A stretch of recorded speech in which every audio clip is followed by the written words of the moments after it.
Hello everyone, चलिए continue करते हैं कंज्यूमर्स बिहेवियर को। और आज का जो हमारा टॉपिक है that is the law of diminishing marginal utility. जैसे हमने कि लास्ट लेक्चर्स में सीखा था कि what is the meaning of utility. It's a want satisfying power of any commodity, और ये हमेशा किस ऑर्डर में होती है? डिमिनिशिंग ऑर्डर में, marginal utility. Marginal utility means the change in total utility due to consumption of one additional unit of a commodity। ठीक है, जैसे हमने इसे एक चपाती के एग्जांपल से समझा था कि जैसे जैसे हम चपाती कंज्यूम करते जाते हैं वैसे वैसे हर एक नेक्स्ट यूनिट से मिलने वाली मार्जिनल यूटिलिटी कम होती जाती है। ठीक है, that concept is known as the law of diminishing marginal utility. तो सिंपली लॉ ऑफ DMU क्या बोलता है? When a consumer consume more and more units of a commodity, the marginal utility obtained from that commodity goes on diminishing। ठीक है, short में हम ऐसे बोल सकते हैं कि as the units of a good consumed increase, the marginal utility of that goods tend to diminish। इसे हमेशा आप किसी भी खाने पीने की चीज़ के साथ रिलेट कर सकते हैं। जैसे हम आइसक्रीम का अगर एग्जांपल लें तो अगर आपको आइसक्रीम खाने की बहुत इच्छा हो रही है और आपने फर्स्ट कप ऑफ आइसक्रीम आपने कंज्यूम किया, तो आपको उस फर्स्ट कप ऑफ आइसक्रीम से मिलने वाला जो सेटिस्फेक्शन होगा, जो मार्जिनल यूटिलिटी होगी, वो सबसे ज़्यादा होगी। लेकिन उसके बाद जैसे जैसे आप कंजम्पशन बढ़ाओगे, second unit, third unit, fourth unit, वैसे वैसे आपका जो सेटिस्फेक्शन है, आपकी जो मार्जिनल यूटिलिटी है उस आइसक्रीम के कप से मिलने वाली, वो कम होती जाएगी। एक लेवल ऐसा आ जाएगा जब आप कंप्लीटली सेटिस्फाइड हो चुके होंगे। That point is called point of सैटिस्फैक्टी, पॉइंट ऑफ कंप्लीट सेटिस्फेक्शन, जिसके बाद में आपको उस प्रोडक्ट को कंज्यूम करने की इच्छा नहीं होगी। लेकिन फिर भी अगर आप उसे कंज्यूम करते हैं then that consumption gives you dish utility.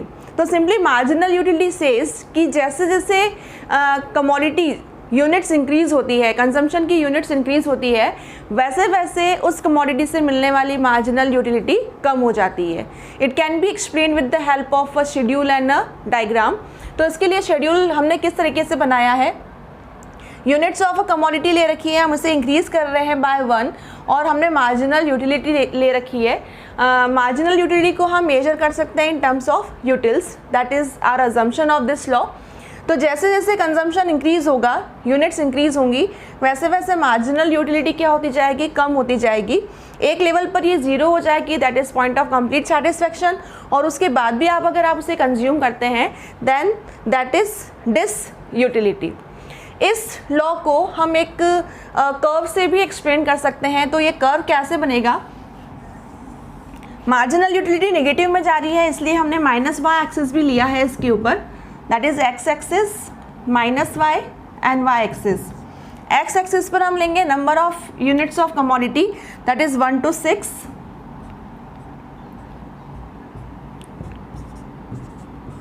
और y एक्सिस पर हम लेंगे marginal utility in terms of utils। ठीक है, दैट इज 2, 4, 6, -2 एंड -4। ठीक है, अब हम इस पे प्लॉट करते हैं। When consumption of first unit the marginal utility is 6,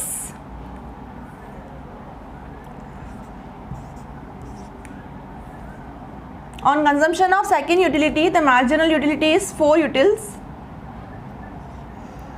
when consumption of 3 units the marginal utility is 2 utils, then 0 and -2 and -4। इस तरह से जब आप इन पॉइंट्स को मिलाएंगे फ्री हैंड से,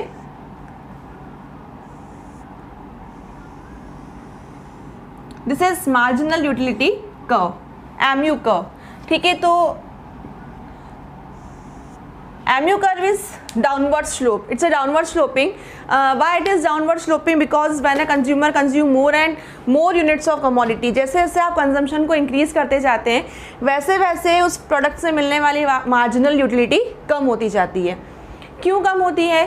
क्योंकि हमारी जो इंटेंसिटी है उस प्रोडक्ट को कंज्यूम करने की, हमारी जो डिज़ायर है वो धीरे धीरे क्या होती जाएगी? कम होती जाएगी। क्योंकि हम जैसे जैसे प्रोडक्ट को कंज्यूम करेंगे वैसे वैसे हम सेटिस्फाइड होते जाएंगे। एक लेवल ऐसा आएगा जहाँ पर at this level marginal utility is 0 and this point is called point of satisfaction और पॉइंट ऑफ कंप्लीट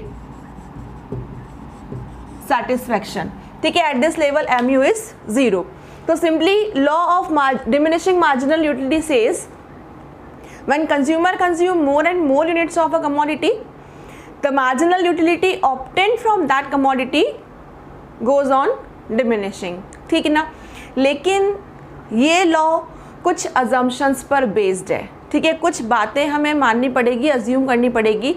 जैसे फर्स्ट अजम्पशन हमारी ये है कि हम यूटिलिटी को मेजर कर सकते हैं इन टर्म्स ऑफ नंबर 6, 4, 2। क्या वास्तव में हम यूटिलिटी को मेजर कर सकते हैं? आपने आइसक्रीम खाई, आप मेजर करके बता सकते हैं कि आपको उससे कितना सेटिस्फैक्शन मिला, कितनी यूटिलिटी मिली। हम प्रैक्टिकली उसको मेजर नहीं कर सकते, लेकिन इस लॉ को डिराइव करने के लिए हमें ये मानना पड़ेगा, हमें अज्यूम करना पड़ेगा कि utility can be measured in terms of utils. तो इसी तरीके से कुछ और भी अजम्पशंस होंगी जिस पर ये लॉ बेस्ड होगा। तो अजम्पशंस के बारे में बात करते हैं, और यही अजम्पशंस क्या क्रिएट करेंगी, इस लॉ की लिमिटेशन क्रिएट करेगी। दैट मीन्स अगर अजम्पशंस में चेंजेस होते हैं या हम अज्यूम नहीं करते तो ये लॉ भी एप्लीकेबल नहीं होगा। तो यही अजम्पशंस इस लॉ के लिए क्या बनेंगी, लिमिटेशंस बनेगी। तो बात करते हैं what are the assumptions of law of diminishing marginal utility. The first assumption of law of diminishing marginal utility is consumer is rational। Consumer is rational का मतलब ये होता है कि कंज्यूमर लॉजिकली सोच समझ सकता है कि वो जो अपने पैसे, अपनी इनकम को जो स्पेंड कर रहा है उससे वो मैक्सिमम सेटिस्फैक्शन हमेशा लेने की कोशिश करता है। ठीक है, तो जब कंज्यूमर सोच समझ के पैसे खर्च करेगा, अपने डिसीजंस सोच कर लेगा, तो हम बोलेंगे कि ऐसा कंज्यूमर क्या है, रैशनल कंज्यूमर है। और रैशनल कंज्यूमर हमेशा क्या चाहेगा, अपने स्पेंड की हुई अपनी लिमिटेड इनकम से मैक्सिमम सेटिस्फैक्शन गेन करना चाहेगा। So the first assumption is consumer is rational. The second assumption is the cardinal measurement of utility is possible, कि हम यूटिलिटी को इन terms of number, cardinal measurement का मतलब होता है इन टर्म्स ऑफ नंबर्स 1, 2, 3, तो हम कार्डिनल मेजरमेंट कर सकते हैं। इसके अलावा हम ये भी बोल सकते हैं कि हम यूटिलिटी को मनी के टर्म्स में भी एक्सप्लेन कर सकते हैं। ठीक है, तो money is the measuring rod of utility, the money is measuring rod of the utility. ठीक है, दैट्स वाई हमें ये मानना होगा कि जब हम किसी चीज़ को किसी यूनिट से मेजर करते हैं, तो जो मेजर का स्टैंडर्ड होता है, जो मेजरमेंट की यूनिट होती है, वो हमेशा फिक्स रहनी चाहिए। जैसे हम लेंथ को मेजर करते हैं अगर मीटर्स में, किलोमीटर्स में, तो हमें पता है कि वो जो यूनिट है वो फिक्स है। अगर यूनिट में मेजरिंग यूनिट्स में ही चेंज होने लगे, जैसे हमें एक डिस्टेंस को मेजर करना है और हमने उसके लिए 12 सेंटीमीटर का स्केल ले रखा है, जब हम उसे स्केल से मेजर करेंगे तो स्केल कभी भी छोटा या बड़ा नहीं होगा, वो हमेशा एक स्टैंडर्ड साइज़ का रहेगा। तभी हम मेजर कर पाएंगे कि जो डिस्टेंस है वो कितना सेंटीमीटर है या कितना मीटर है। अगर ये मेजरिंग रॉड ही चेंज होती रहेगी तो क्या हम डिस्टेंस को एग्जैक्टली मेजर कर पाएंगे? नहीं कर पाएंगे। Same in this concept, in this law, money is a measuring rod of a utility. हम यूटिलिटी को किस में मेजर कर सकते हैं? मनी के टर्म्स में। ठीक है, तो जब हम यूटिलिटी को मनी के टर्म्स में मेजर करते हैं तो हम ये अज्यूम करते हैं, हम ये मानते हैं कि मनी की मार्जिनल यूटिलिटी कांस्टेंट रहेगी। ठीक है, मनी की मार्जिनल यूटिलिटी चेंज नहीं होगी। क्यों नहीं चेंज होगी? देखो, प्रैक्टिकली ऐसा पॉसिबल नहीं होता। मनी की मार्जिनल यूटिलिटी भी चेंज होती है। कैसे चेंज होती है? जैसे एक रिच पर्सन है, रिच पर्सन के पास में बहुत सारे पैसे हैं, अगर वो कुछ हज़ारों या कुछ लाखों रुपए खर्च भी कर लेगा तो उसके पास में जो रिमेनिंग मनी है उसके लिए वो हज़ारों रुपए खर्च करना कोई बड़ी बात नहीं होगी। ठीक है, तो उस रिच पर्सन के लिए मार्जिनल यूटिलिटी ऑफ मनी क्या होती है? वो ज़्यादा कम नहीं होती है। लेकिन अगर हम बात करें एक पुअर पर्सन की, तो पुअर पर्सन के पास में अगर सिर्फ 100 रुपीज़ हैं और उसमें से उसने 50-60 रुपीज़ खर्च कर लिए, तो उसके पास में बचे ही कितने? उसके पास में अब सिर्फ 40 रुपीज़ बचे हैं, और जिसकी इम्पॉर्टेंस उसके लिए बहुत ज़्यादा है। तो marginal utility of money for a poor is more than marginal utility of money for a rich person, क्योंकि रिच पर्सन के पास जो बचे हुए पैसे हैं वो भी अभी इतने ज़्यादा हैं, इतने हैं कि वो उसके लिए मोर देन सफिशिएंट हैं। लेकिन एक पुअर पर्सन के पास में जैसे जैसे वो पैसे खर्च करता जाएगा, जैसे जैसे वो उन पैसों को यूज़ करता जाएगा, तो बचे हुए पैसों की इंपॉर्टेंस, बचे हुए पैसे की मार्जिनल यूटिलिटी उसके लिए बढ़ेगी, क्योंकि अब बस उसके पास में उतना ही अमाउंट है और उसी से उसे क्या करना है, सर्वाइव करना है। तो marginal utility person to person vary करती है, चेंज होती है। लेकिन जब इस कॉन्सेप्ट में हम मनी को मेजरिंग रॉड की तरह, एक स्केल की तरह यूज़ कर रहे हैं कि कमोडिटीज़ से मिलने वाली यूटिलिटी को हम मनी के टर्म्स में भी एक्सप्रेस कर सकते हैं, तो हमें इस यूनिट को कांस्टेंट मानना होगा। दैट्स वाई नेक्स्ट अजम्पशन, हम ये अजम्पशन भी लेते हैं कि marginal utility of money remains constant because money is a measuring rod of utility. और अगर स्केल ही बदलता रहेगा तो आप किसी चीज़ को यानी यूटिलिटी को आप प्रॉपरली मेजर नहीं कर पाएंगे। So cardinal measurement says we can express और measure utility in terms of utils and money is a measuring rod of utility. Money को हम in terms of cardinal 1 2 3 4 numbers में भी एक्सप्लेन कर सकते हैं और इन टर्म्स ऑफ मनी भी एक्सप्लेन कर सकते हैं। The next assumption says there will be homogeneous units, homogeneous identical units। identical unit कैसे, जैसे ये लॉ क्या बोलता है कि जैसे जैसे कंज्यूमर कंजम्पशन को बढ़ाएगा वैसे वैसे उस कमोडिटी से मिलने वाली मार्जिनल यूटिलिटी कम होती जाएगी। लेकिन इसके लिए ये ज़रूरी है कि जो यूनिट्स हैं वो क्या हो, होमोजीनियस हो, आइडेंटिकल हो।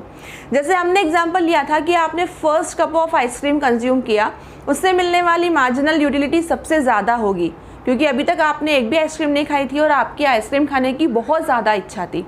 ठीक है, आपने फर्स्ट कप कंज्यूम किया, सबसे ज़्यादा मार्जिनल यूटिलिटी आपको मिली उससे। लेकिन जब आप सेकेंड कप कंज्यूम करते हो तो मार्जिनल यूटिलिटी क्या हो जाती है, पहले के कंपैरिजन में कम हो जाती है, क्योंकि आप ऑलरेडी एक यूनिट क्या कर चुके हो, कंज्यूम कर चुके हो। जब आप थर्ड कंज्यूम करोगे तो मार्जिनल यूटिलिटी और कम, और ज़ीरो पे आप कंप्लीट सेटिस्फाइड हो जाओगे। That is point of satisfaction. उसके बाद कंज्यूम नहीं करना है लेकिन फिर भी करते हो, दैट क्रिएट्स डिसयूटिलिटी। ठीक है, लेकिन मान लीजिए आपने फर्स्ट और second cup of ice cream vanilla flavour का खाया, लेकिन थर्ड कप ऑफ आइसक्रीम आपको वो मिला जो आपका फेवरेट है। तो उस केस में जैसे ही यूनिट चेंज हुई, अब वनीला और आपका फेवरेट, तो थर्ड कप जब आप कंज्यूम करोगे मे बी कि मार्जिनल यूटिलिटी कम होने के बजाय बढ़ जाए। क्यों? क्योंकि अभी तक आप वो आइसक्रीम खा रहे थे जो शायद आपको इतनी ज़्यादा पसंद नहीं है, लेकिन जैसे ही आपने थर्ड आपका favourite cup of ice cream consume किया तो मार्जिनल यूटिलिटी कम होने के बजाय क्या हो जाएगी, बढ़ जाएगी। तो as per law of DMU, as per law of diminishing marginal utility, third unit पे मार्जिनल यूटिलिटी तो कम हो जानी चाहिए थी ना, लेकिन नहीं होगी। क्यों नहीं होगी? क्योंकि आपकी यूनिट चेंज हो गई, आपकी कमोडिटी चेंज हो गई। तो हमें ये मानना पड़ेगा फॉर दिस लॉ कि द कंजम्पशन ऑफ कमोडिटी, किस तरह की यूनिट्स का कंजम्पशन करेंगे हम, होमोजीनियस यूनिट का, आइडेंटिकल यूनिट का। First cup vanilla, second cup vanilla, third cup vanilla, तो फोर्थ कप वनीला पे ज़ीरो आ जाएगा, तो ये कंप्लीट सेटिस्फेक्शन होगा। अगर बीच में फ्लेवर चेंज कर दिया तो law of diminishing marginal utility operate नहीं होगा। Same the next assumption is standard unit of consumption. Standard unit says कि जैसे आपको बहुत तेज प्यास लगी है और आपने first glass of water consume किया, आपको बहुत ज़्यादा सेटिस्फेक्शन मिलेगा, सेकंड पे उससे कम और थर्ड पे आप कंप्लीटली सेटिस्फाइड हो चुके होंगे। ठीक है, दैट इज़ स्टैंडर्ड क्वांटिटी। एक ग्लास पानी स्टैंडर्ड क्वांटिटी है। लेकिन अगर आपसे 1 ग्लास फुल ऑफ वाटर की जगह पर आपको एक एक चम्मच से पानी पिलाया जाए तो first spoon of water, second spoon of water और थर्ड स्पून ऑफ वाटर में आपकी जो उस डिज़ायर है, जो इंटेंसिटी है उस वाटर को कंज्यूम करने की, वो बहुत ज़्यादा बढ़ जाएगी, क्योंकि आपको और ज़्यादा प्यास लगने लग जाएगी। ठीक है, तो सेम ये अजम्पशन ये बोलती है कि जब भी हम किसी कमोडिटी का कंजम्पशन करेंगे, ये लॉ तभी एप्लीकेबल होगा जब कमोडिटी की यूनिट स्टैंडर्ड होगी। यानी हम ये बोल सकते हैं कि अगर हम वाटर की बात करें तो glass full of water, not spoon full of water. चपाती की बात करें तो हम एक पूरी चपाती की बात कर रहे हैं, हम उसके छोटे छोटे पीसेस की बात नहीं कर रहे हैं, ठीक है। तो अगर हम एक स्टैंडर्ड क्वांटिटी का कंजम्पशन करेंगे तो वन बाय वन हम जैसे जैसे कंजम्पशन बढ़ाएंगे the marginal utility goes on diminishing. लेकिन अगर ये क्वांटिटी स्टैंडर्ड नहीं है, ठीक है, तो मे बी कि हमारी मार्जिनल यूटिलिटी कम होने की बजाय बढ़ जाए और ये लॉ ऑपरेट नहीं होगा। So assumption is the standard unit of consumption. The next assumption says continuous consumption। Continuous consumption ये बोलता है कि इसे मान लीजिए आपने जो फर्स्ट चपाती कंज्यूम की है वो मॉर्निंग में, सेकेंड चपाती कंज्यूम की है आफ्टरनून में, थर्ड इवनिंग में और फोर्थ नाइट में। तो ये इतना गैप जब आ जाएगा तो जैसे जैसे आप कंजम्पशन बढ़ाओगे मार्जिनल यूटिलिटी डिमिनिशिंग नहीं होगी डिमिनिश, क्योंकि फर्स्ट चपाती और सेकंड चपाती के कंजम्पशन के बीच में एक गैप आ गया और इस गैप में आपको वापस उतनी ही भूख लग जाएगी।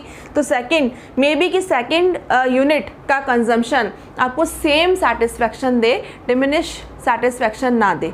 तो हमारी ये अजम्पशन होगी कि ये लॉ तभी एप्लीकेबल होगा, मार्जिनल यूटिलिटी तभी कम होगी when there is a continuous consumption. So we assume the continuous consumption of commodity. The next assumption, marginal utility of money remains constant। ये हम पहले ही डिस्कस कर चुके, क्योंकि जो मनी है उससे हम यूटिलिटी को मेजर करेंगे। Money work as the measuring rod of utility in this concept. तो हमारी जो मेजरिंग रॉड है, हमारा जो स्केल है, हमारी जो यूनिट है वो कांस्टेंट रहना ज़रूरी है। अगर वो फ्लक्चुएट करेगी तो हम यूटिलिटी को प्रॉपर तरीके से मेजर नहीं कर पाएंगे। The last assumption is hypothesis of independent utility। इस लॉ का ये मानना है या ये लॉ तभी एप्लीकेबल होगा जब हम बात करेंगे कि यूटिलिटीज़ आपस में क्या है, इंडिपेंडेंट है। इंडिपेंडेंट कैसे? जैसे हमने चपाती का एग्जाम्पल लिया, आप फर्स्ट चपाती खा रहे हैं दाल के साथ में, सेकंड चपाती खा रहे हैं दाल के साथ में, आपको इतनी पसंद नहीं है, थर्ड और फोर्थ पे कंप्लीट सेटिस्फेक्शन। लेकिन सडन जब आपने फोर्थ चपाती कंज्यूम करी, आपकी मदर ने आपको आपकी फेवरेट सब्ज़ी ला कर दे दी, तो क्या मार्जिनल यूटिलिटी कम होगी? नहीं, अब मार्जिनल यूटिलिटी शायद कम ना हो या इंक्रीज़ हो जाए। तो ये लॉ ये बोलता है कि हम बात कर रहे हैं कि गुड्स में जिनको हम कंज्यूम कर रहे हैं उनमें किसी तरह का कोई रिलेशन नहीं होना चाहिए, ना वो एक दूसरे के सब्स्टिट्यूट्स होने चाहिए, ना वो एक दूसरे के कॉम्प्लीमेंट्रीज। यानी हम जिस प्रोडक्ट पर, जिस कमोडिटी पर ये लॉ एप्लीकेबल करेंगे या जिस कमोडिटी के लिए हम ये लॉ पढ़ेंगे, हम ये अज्यूम करेंगे कि उसकी यूटिलिटी इंडिपेंडेंट है, वो दूसरों पर डिपेंडेंट नहीं है। क्योंकि अगर यूटिलिटी दूसरे कमोडिटीज़ पर डिपेंडेंट होगी तो मे बी कि मार्जिनल यूटिलिटी कम होने के बजाय या तो बढ़ जाए या कम ना हो। अकॉर्डिंगली ये लॉ एप्लीकेबल नहीं होगा। For applicability of the law of diminishing marginal utility we assume that there is a concept of hypothesis of independent utility. So ये कुछ अजम्पशंस हैं। इन अजम्पशंस के बेसिस पर ही अगर हम ये अजम्पशंस लेते हैं तभी ये लॉ एप्लीकेबल होगा कि कंज्यूमर जब कमोडिटी के कंजम्पशन को इंक्रीज़ करेगा, when a consumer consume more and more unit of a commodity, more and more units of a commodity, then the marginal utility obtained from that commodity diminishing। ठीक है।